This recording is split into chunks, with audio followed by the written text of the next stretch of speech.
My God, it must have been 320 feet long. It was immense. And we ran our cars on it, you know, with the chody bodies. We didn't run the ones with the wing, but we ran the wedge chody bodies. We ran scale bodies too, but we evolved into running those things because they went faster. You know, that was all it was, you know, how fast can we make them go? You know, we didn't care what they looked like. No. It was all about going fast. You guys didn't even have tech inspection, right? None of that. Well, yeah, we had a maximum width. Okay. That was it. But, you know, basically tech didn't, you know, yeah, okay, it's, you know, it's within whatever they wanted, maybe, I don't know, I don't even remember what it was. But we were wider than they were here. Mm-hmm. You know, we just, as wide as we could make them, basically, you know. You couldn't have them 3.5 inches wide, but, you know, whatever they were, you know, they were a lot faster than the stuff that these guys ran down here. The one time we brought our cars down, I don't remember where it was. Some of the guys we brought our cut down stuff down, and, you know, everybody laughed, but oh my God, you know, we were more than at least a half a second a lap faster than what they were running. But of course, you know, it's illegal for their rules, but yeah, okay. How did they do up in the Bay Area? Did they ever come up? When we started running USRA rules, I don't remember when it was, late 60s, because by 69 I was coming down here and running Bob Green motors and Gilbert chassis. So probably 68 we started running, you know, USRA rules. They used to come up to Northern California. They'd bring 2 vans of guys up, and they'd kick our butts on our home track. They all had hand-wound motors.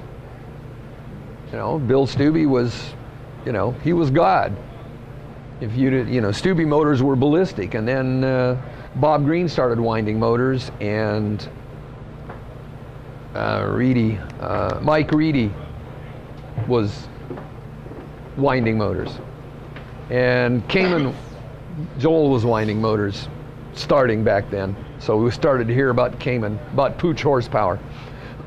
But they would come up and just kick our butts. We wouldn't even make a main at our own tracks. Because, you know, I mean, they could blow us off, you know, 10, 15 feet down the straightaway, because we had machine wound stuff with lots of overlapped wires. I mean, the machines were crude. Then at a big race we had in Sacramento, I met Lee, and we were all sitting around on the floor at Fred Capellas's house. He's a school teacher. We were sitting around getting drunk on the floor in the kitchen of his house. That's where I met Sucres, and I met Lee Gilbert. And Lee says, I don't know, you know, there's nothing personal. You know, he walled me and destroyed my car. Turn marshal put me in the wrong lane, and he drove me all the way down the back chute and destroyed it. He says, nothing personal. He says, nobody gets off my lane. He says, I don't know you, I didn't know you from Adam, but all I knew was I couldn't catch you. And he said, how would you like to come down and race semi-pro down in SoCal?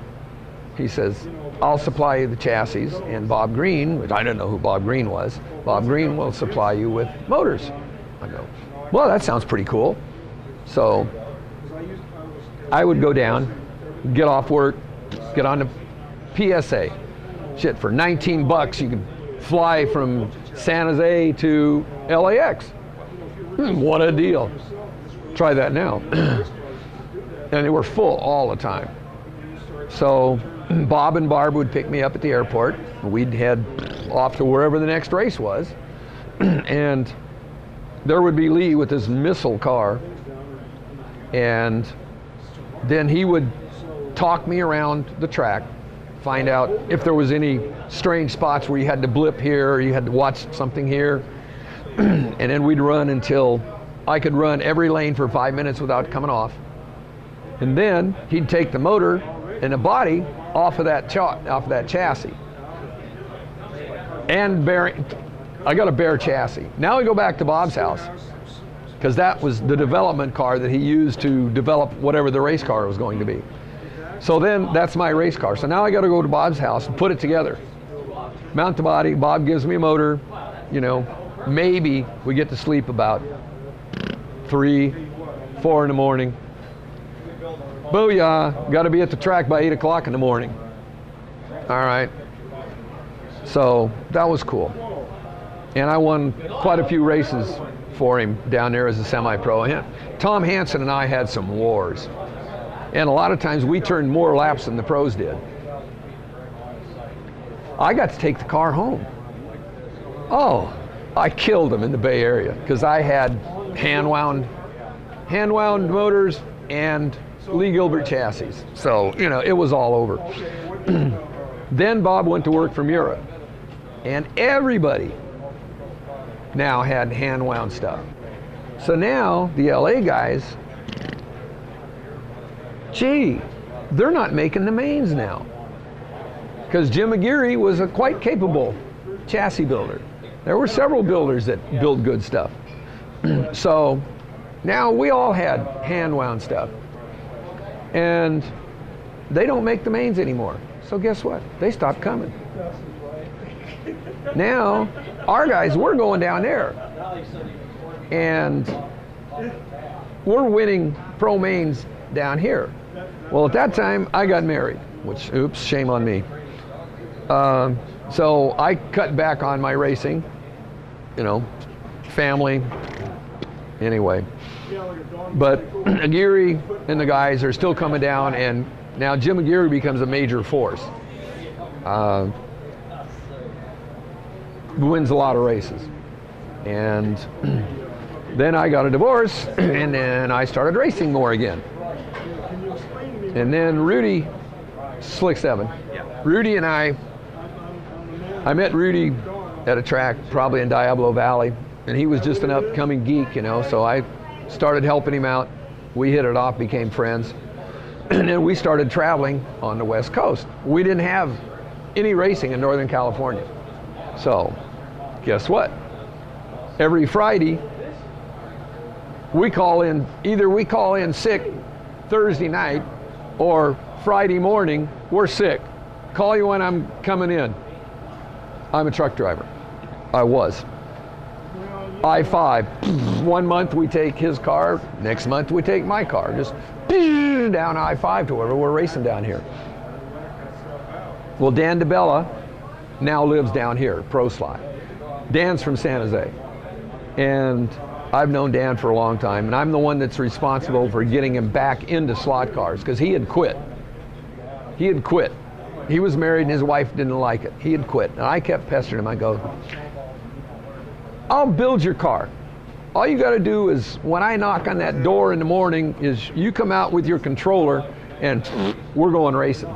Finally, he started racing again. That caused the divorce, and it was a very good thing for him because he's made a shitload of money. Cool. Yes, he has made a ton of money. Got to go fishing all over the world. Thank you very much. So, now, Dan becomes USRA president. I can't win a race down here because Mike Greeley is very fast, but they're running spray glue. All right. Now, when we come down, the shop owners won't spray the track for us, and they won't give us race power. We'll see you, guy. All right. I'm falling apart. All right, my friend. You take care. See ya.